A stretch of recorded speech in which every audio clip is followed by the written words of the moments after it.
BA part second Sanskrit. प्रथम प्रश्न पत्र अभिज्ञान शाकुंतलम। तृतीय अंक 21 से 24 पद्य। मैं डॉक्टर मनीषा गोदारा, सह आचार्य संस्कृत, राजकीय बांगड़ महाविद्यालय, डीडवाना। अभिज्ञान शाकुंतलम के तृतीय अंक का 21वां पद्य। अपरिषत् कोमलस्य यावत् कुसुमस्यैव नवस्य षट्पदेन अद्रस्य पिपासता मया ते सदयं सुंदरी गृह्यते रसो अस्य। प्रस्तुत पद्य महाकवि कालिदास रचित अभिज्ञान शाकुंतलम के तृतीय अंक से उद्धृत है।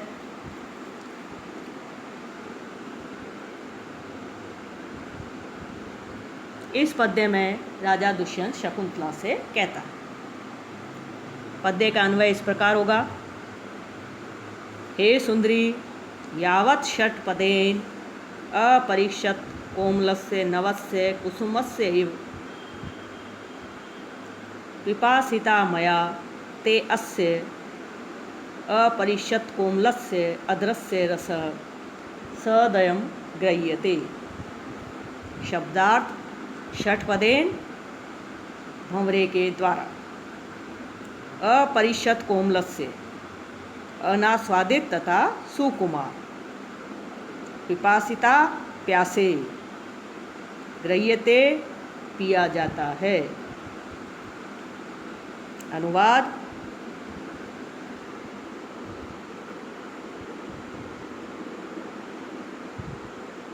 हे सुंदरी,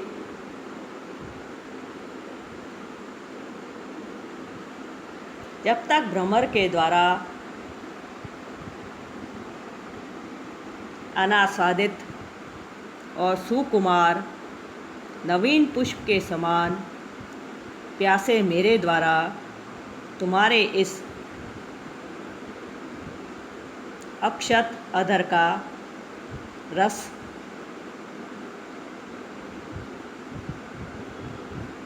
दया भाव से पिया जा रहा है।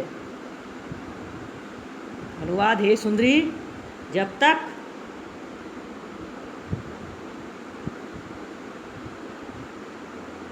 भ्रमर के द्वारा अनास्वादित अक्षत कोमल अधर का रस दया भाव से पिया जा सकता है।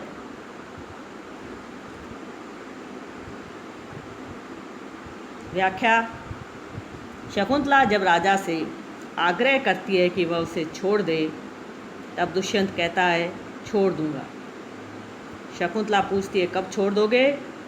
तब राजा उत्तर देते हुए कहता है कि भ्रमर आदि के द्वारा अनास्वादित तथा कोमल नवीन पुष्प के समान प्यासे मेरे द्वारा इस अक्षत अधर का रस पूर्णतया नहीं पी लिया जाता है, तब तक मैं तुम्हें नहीं छोड़ूंगा। अर्थात तुम्हारे अधर का पान करने के उपरांत ही मैं तुम्हें छोड़ूंगा। विशेष: प्रस्तुत पद्य में कुसुमस्य इव में उपमा अलंकार है। प्रस्तुत पद्य में मालभारिणी छंद है, जिसका लक्षण है विस्मय ससजा गुरु समय चेत सबरा येन तु मालभारिण्यम। व्याकरणात्मक टिप्पणी: अपरिषत् कोमलस्य अपरिषतं च तत् कोमलम अपरीक्षित कोमलम तस्य सदयं दयया सहितं पिपासिता पाधातु सन पिपासा तत क्षत्रिय। तृतीय एकवचन। षट्पदेन षट्पदानि अस्य इति षट्पद तेन।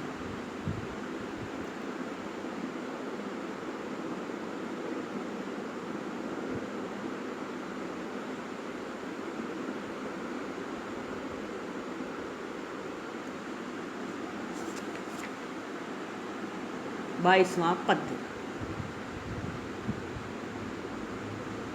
प्रस्तुत पद्य महाकवि कालिदास रचित अभिज्ञान शाकुंतलम के तृतीय अंक से उद्धृत है। इस पद्य में राजा दुष्यंत कहता है,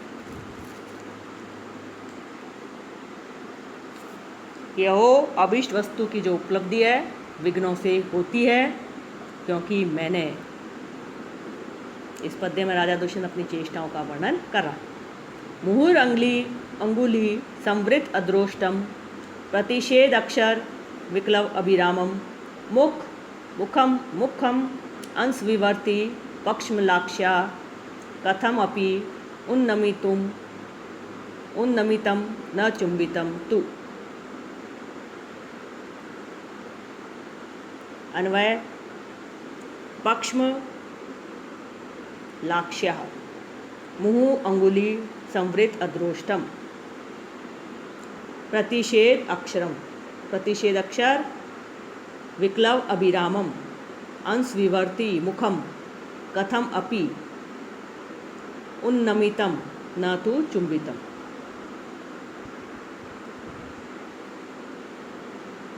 अन्वय पक्ष्म आलक्ष्या मुहुः अंगुली संवृत अद्रोष्टम प्रतिषेध अक्षर विक्लव अभिरामम अंश विवर्तिम मुखम कथम अपि उन्नमितम न तो चुंबितम। पक्ष्मालक्ष्या सघन पलक रोमों से युक्त नेत्रों वाली। अंगुली संवृत अद्रोष्टम अंगुलियों से ढक लिए गए अद्रोष्ट जिसके ऐसे। प्रतिषेध अक्षर विक्लव अभिरामम निषेध अक्षरों के अस्फुट उच्चारण के कारण सुंदर। अंश विवर्ती कंधे पर मुड़े हुए। उन्नमितम ऊपर को उठाया। अनुवाद सुंदर पलकों से युक्त नेत्रों वाली शकुंतला का बारंबार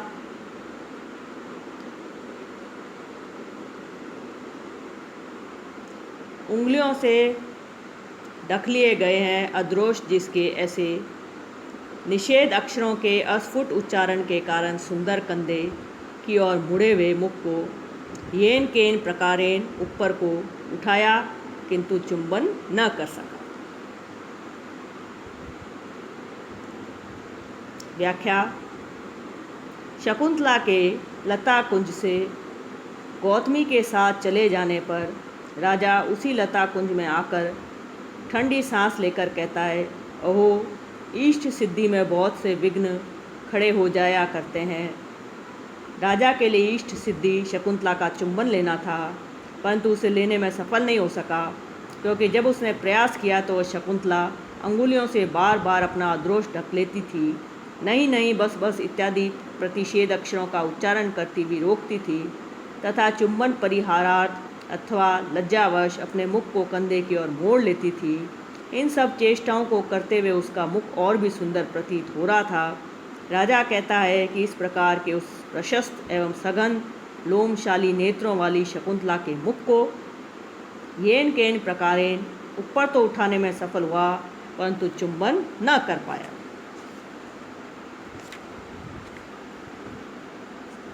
विशेष प्रस्तुत पद्य में कामासक्त राजा दुष्यंत की चेष्टाओं का लज्जावश निषेध करने वाली शकुंतला की चेष्टाओं का स्वाभाविक चित्रण किया गया है।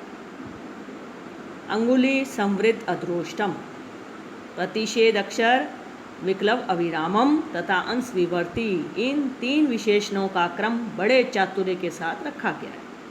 न चुंबितम तू, यहाँ पर तू शब्द का प्रयोग पश्चाताप को प्रकट करने के लिए किया गया है, अर्थात यदि थोड़ा सा भी चुंबन कर लेता तो दुष्यंत अपने आप को कृतकृत्य समझता।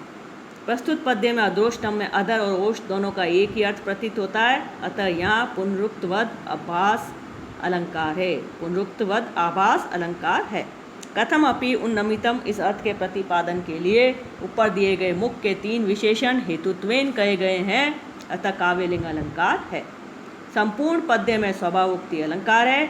मालभारिणी नामक छंद है। व्याकरणात्मक टिप्पणी। पक्ष्म आलक्ष्या पक्ष्मानि सन्ति प्रशस्तानि अन्यो इति पक्ष्मले पक्ष्मन् लच्। पक्ष्मले अक्षिणी यस्या तस्या समासान्त शच प्रत्यय गीश। प्रतिषेध प्रतिषिध घन।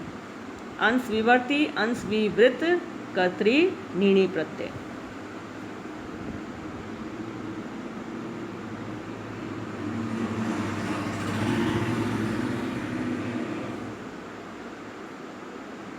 राजा कहता है कि अब मैं कहाँ जाऊँ, अथवा यहाँ ही प्रिया द्वारा उपभोग किए गए, मुक्त किए गए लता कुंज में कुछ समय के लिए ठहरूंगा। शकुंतला उस लता कुंज को छोड़ करके चली जाती है।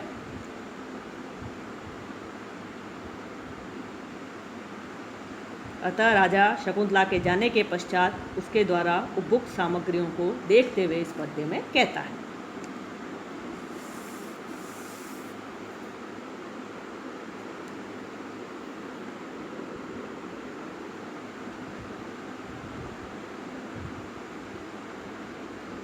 तस्या पुष्पमयी शरीर लुलिता शय्या शिलायाम इयं क्लांतो मनमथ लेख एष नलिनी पत्रे नखै अर्पित हस्तात् भ्रष्टम इदं विसावर्णम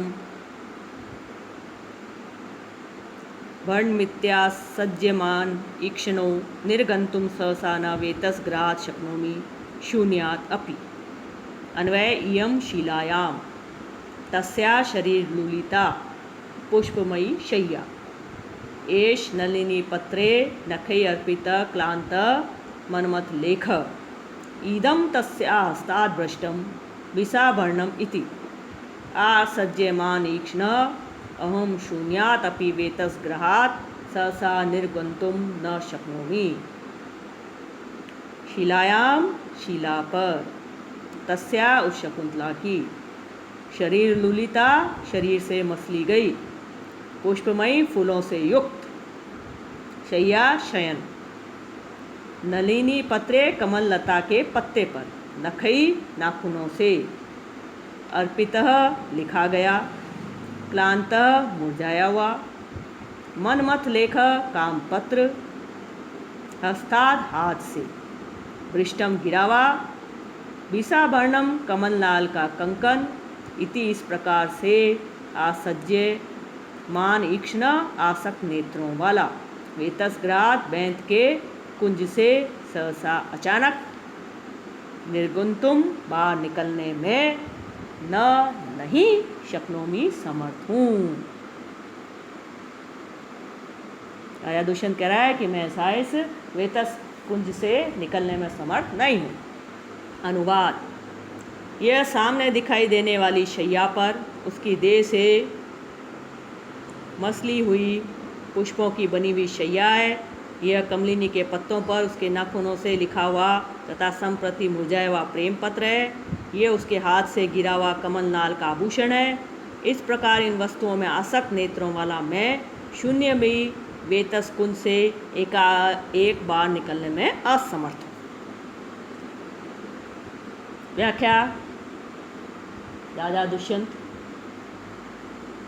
शकुंतला के जाने के पश्चात उसके द्वारा उपभुक्त सामग्री को देखते हुए कहता है। शिलाखंड के ऊपर यह शकुंतला की वियोग अग्नि से संतप्त उसकी देह से मसली हुई पुष्पमयी शैया है। कमलिनी के पत्ते पर नाखूनों से लिखा गया यह म्लान प्रेम पत्र है। उसने अपने हाथों से कमलनाल के कंकन पहन रखे थे, वे भी यहाँ से जाने में एकाएक समर्थ नहीं है। अर्थात उसके द्वारा उपभोक्त ये सभी वस्तुएं मेरी आँखों को इतना आकर्षित कर रही हैं कि मैं उस शकुंतला के चले जाने के पश्चात भी इस लता मंडप को छोड़कर कहीं भी नहीं जा पा रहा हूँ।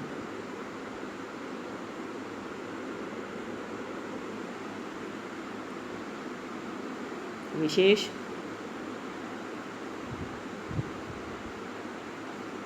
पुष्पमयी शैया। शैया पुष्पमयी है, पल्लवमयी नहीं, क्योंकि पल्लवों पत्तों की अपेक्षा फूल और भी कोमल होते हैं।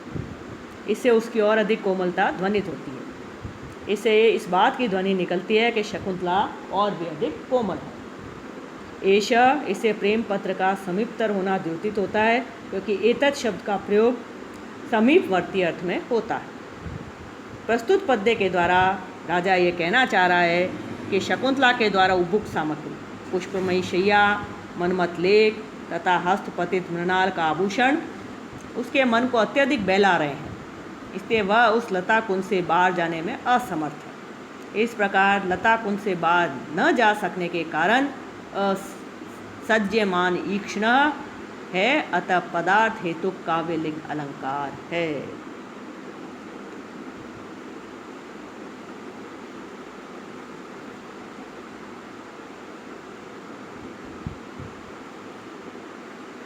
उस लतागृह से निकलने के कारणभूत शकुंतला के अभाव के होने पर भी राजा की जो वहाँ से जाने की इच्छा नहीं हो रही है, अतः कारण के होने पर भी कार्य की उत्पत्ति न होने से विशेषोक्ति अलंकार है।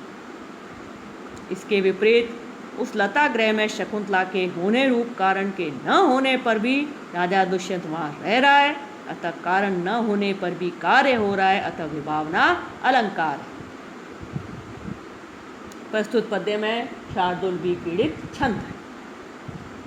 व्याकरणात्मक टिप्पणी पुष्पमयी, पुष्पमयट प्रत्यय स्त्रीलिंग में गिप प्रत्यय लगकर ये रूप बना है। भ्रष्टम वृष कथा प्रत्यय। आसज्यमान आसज कर्मणि शानच, ईक्षणे इक्ष लुट प्रत्यय सप्तमी एक वचन का रूप। निर्गंतुम निर्गम तुमुन। मृणाल वलयम मृणालस्य वलयम इति मृणाल वलयम षष्ठी तत्पुरुष समास। आकाशवाणी होती है राजन। सायंतने सवन कर्मणि संप्रवते वेदिम हुष्टाशनवतिम परित पर्यस्था छाया चरंती बहुधा वयम आददाना संध्या पयोद कपिशा पिशित आसना नाम। यह है 24वां पद्य।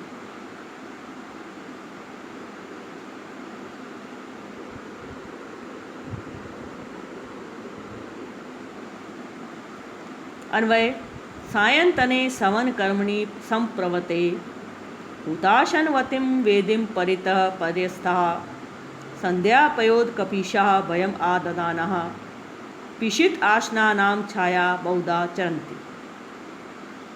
सायंतने संध्याकालीन सवन कर्मणि यज्ञ कार्य के संप्रवते प्रारंभ होने पर हुताशनवतिम यज्ञ अग्नि से युक्त वेदिम वेदी के परितः चारों ओर पर्यस्तः व्याप्त संध्या पयोद कपिशा संध्याकालीन मेघों के समान पिंगल वर्ण की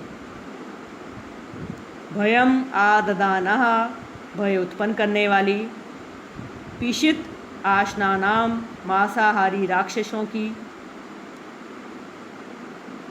बहुधा अनेक प्रकार से छाया छायाएं चरंती विचरण कर रही है।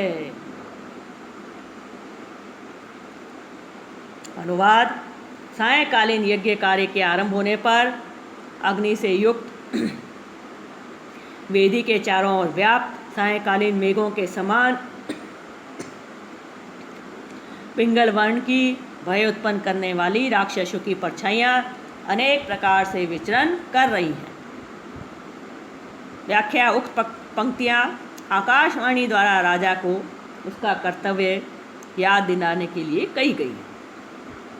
राजा का यह कर्तव्य है कि वह धार्मिक क्रियाओं में आने वाले विघ्नों का निवारण करे।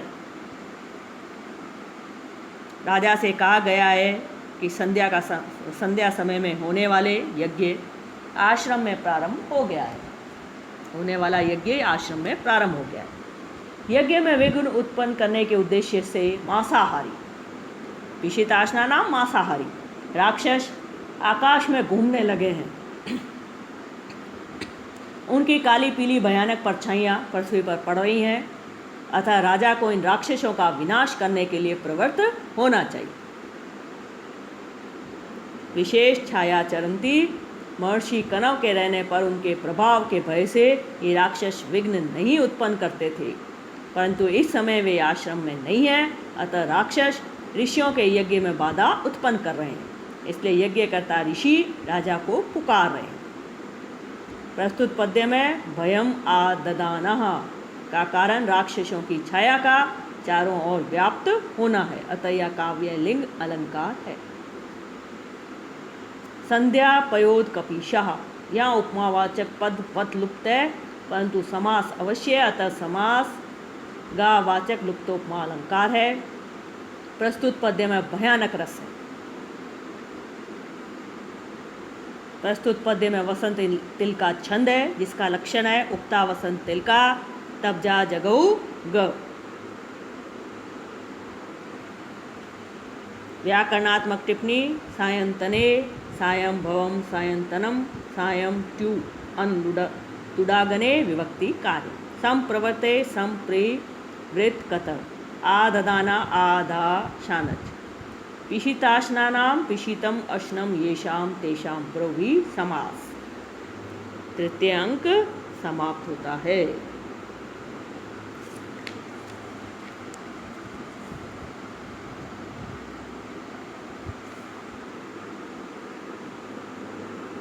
अब चतुर्थ अंक के विषय में हम कुछ जानकारी प्राप्त करते हैं। चतुर्थ अंक अभिज्ञान शाकुंतलम का सर्वश्रेष्ठ अंक है। इसमें प्रकृति का सुंदर वर्णन किया गया है।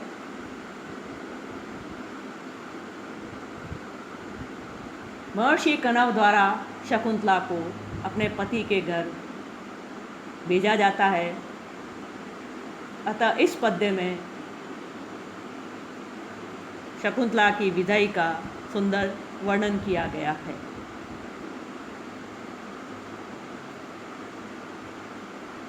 चतुर्थ अंक ही अभिज्ञान शाकुंतलम नाटक के सभी अंकों में श्रेष्ठ माना गया है। इस संदर्भ में निम्न श्लोक उल्लेखनीय है। कालिदासस्य सर्वस्वम अभिज्ञान शाकुंतलम तत्रापि च चतुर्थ अंक तत्र श्लोक चतुष्टयम।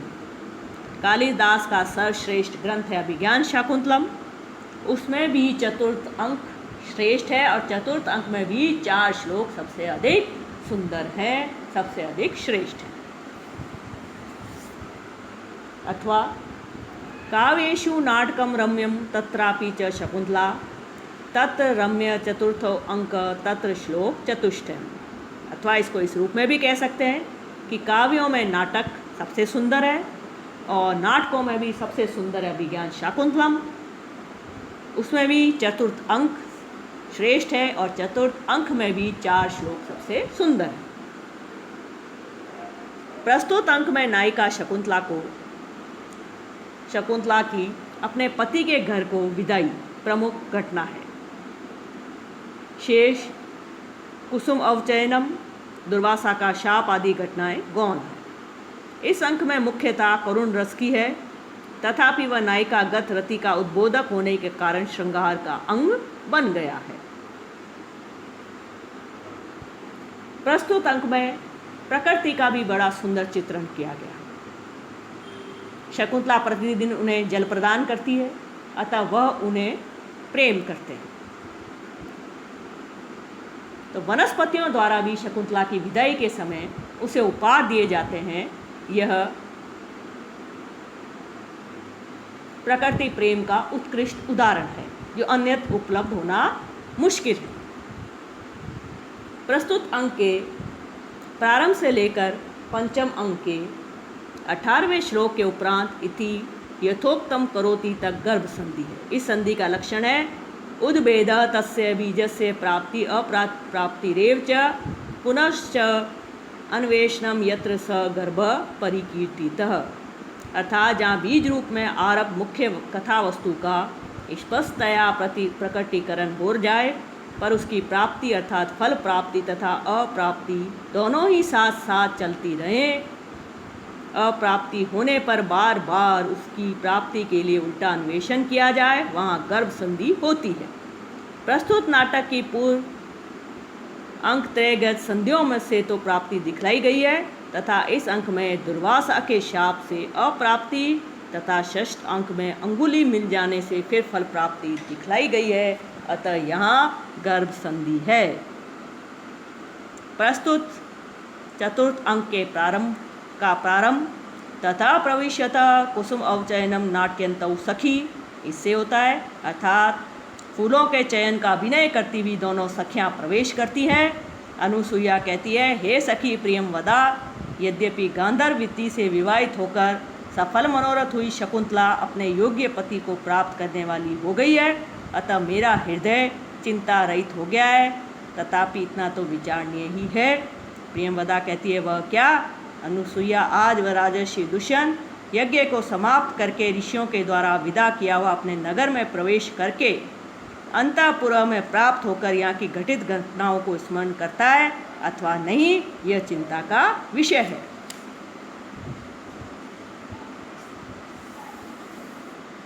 प्रस्तुत अंक में दुर्वासा ऋषि के श्राप का कथन करना कालिदास की मति का ही प्रमाण है। उन्होंने अब दुष्यंत के चरित्र को उन्नत बनाने के लिए ही दुर्वासा के शाप की कल्पना की है। दुर्वासा के शाप के कारण ही राजा दुष्यंत शकुंतला को भूल जाता है, ये दिखलाकर उसके चरित्र को निर्मल बनाने का प्रयास किया है। महाभारत में दुर्वासा के शाप का कथन नहीं किया गया है, इसी अंक में यह कल्पना की गई है।